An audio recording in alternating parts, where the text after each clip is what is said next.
ជំរាបសួរក៏ដូចជាសួស្តីទៅកាន់បងប្អូនគ្នាអញ្ចឹងថ្ងៃនេះគឺយើងមកធ្វើការបកស្រាយកន្លែងថ្មីគឺតកតងជាមួយនឹងការបន្ថែម hard disk ទៅឲ្យ VM របស់យើងអញ្ចឹងយើងឃើញថា hard disk របស់យើង default គឺខ្ញុំបាន add ចំនួន 40G ឥឡូវឧទាហរណ៍ថាខ្ញុំចង់ add 10G បន្ថែមទៀតចូលទៅក្នុងហ្នឹងខ្ញុំចង់ add បែបម៉េចអ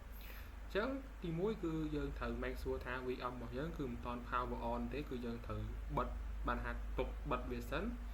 ហើយនេះយើងឃើញ page អញ្ចឹងណាយើងមិនតាន់បើកវាហើយយើងដើម្បីទៅ change បានគឺយើង mouse ស្ដាំពីលើ VM របស់យើងហើយយក setting មក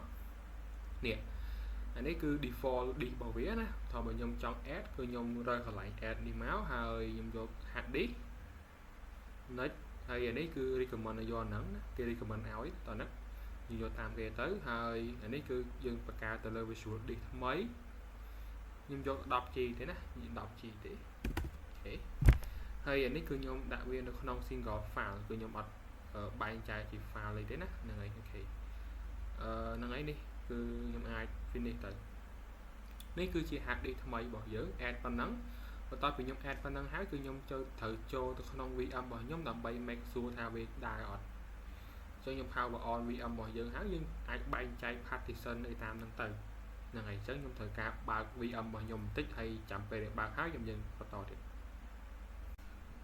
អូខេខ្ញុំបានបើក VM របស់ខ្ញុំហើយគឺខ្ញុំបាន remote ចូលទៅដែរអញ្ចឹងបន្ទាប់ពីយើងចូលមកហើយខ្ញុំចង់ check ថាហ្នឹងវាដើរអត់យើង add ហ្នឹងដើរអត់អញ្ចឹងខ្ញុំមាន comment ធៀមទុកគឺទី1នេះយើង list ទៅលើ block របស់យើង block device រាប់ block កន្លែង storage របស់យើងតើអត់ជាទូទៅវាមានតែមួយអាការយើង add ដំបូងគេណាអញ្ចឹង list BLK យើងឃើញថាកន្លែងនេះគឺយើងមើលទៅនេះដូចជា SR1 ខ្ញុំថែមថ្មីណា SR1 ខ្ញុំថែមថ្មីហើយណាត្រូវហើយនេះ sorry ហ្នឹងហើយនេះដូចជា 10G ខ្ញុំថែមថ្មីហើយ SDB នេះអូខេត្រូវហើយ SDB ខ្ញុំថែមថ្មីចំនួន 10G ហើយនេះ 40G របស់យើងមានចាប់វាធ្វើការបែងចែក partition តាមនេះអូខេត្រូវហើយណានេះបែងទេគឺ SDB នេះមិនត្រូវអញ្ចឹងបន្ទាប់ពីខ្ញុំ add ហើយខ្ញុំចង់បែងចែក partition វាបន្តិចអញ្ចឹងនេះណាហ្នឹងហើយគេអត់អញ្ចឹងខ្ញុំចង់បែងចែកគឺខ្ញុំប្រើ fdisk ហើយខ្ញុំ point ទៅកាន់ part SDB មកជាទូទៅ SDB ហ្នឹងគឺបើយើងចង់ដឹងខ្ញុំអាចលុប head ទីតាំងវាបន្តិចSDB អូច្រើនណាស់ណា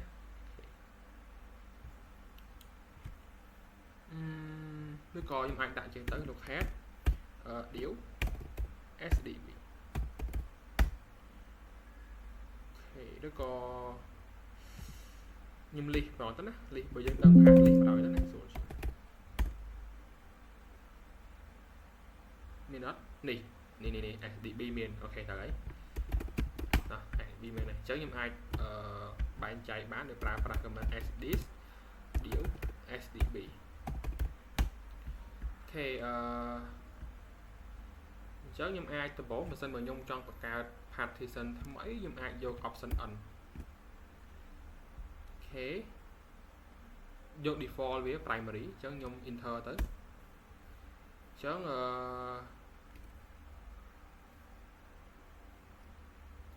use this 1អូខេ first sector គឺ2048យក default តាមគេណា default តាមគេចុះអូខេអញ្ចឹងនេះ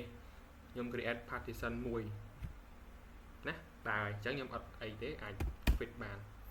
អញ្ចឹងខ្ញុំបន្តបានបង្កើត partition ហើយខ្ញុំអាចទៅមើលកន្លែងមិញបន្តិចវាបង្កើតឲ្យអត់នេះអានេះ partition តែមួយអញ្ចឹងវាមួយហ្នឹងហើយយើងអត់បង្កើតវាមួយហ្នឹងថតហ្នឹងហើយអញ្ចឹងយើងចង់បង្កើត2 3អាចបង្កើតតាមមិញមកយើងគ្រាន់ខ្ញុំមិញរើសមួយខ្ញុំរើសមួយវានៅមួយដែរថតហ្នឹងហើយអញ្ចឹងដូចជាប៉ុណ្ណឹង